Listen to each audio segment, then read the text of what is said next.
everyone, this is Tim from Your Six Tech. Today in this video, I'm going to show you how to use the calculator on your Android phone. And this comes with Android, so it's easy to find.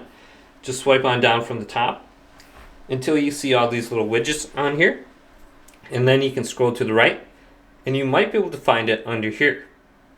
Now, if you can't, you'll have to go to the little edit option and drag it from the bottom to the top. So here's my calculator, but you can select this.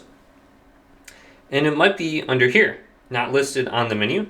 So just hold this and drag it to the top, and you should be able to find it now.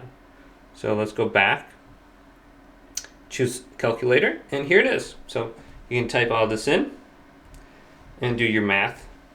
But hopefully this quick little video did indeed help you out. If it did, leave it a big thumbs up and subscribe to my channel down below for more tech videos coming up next on Your Six Tech.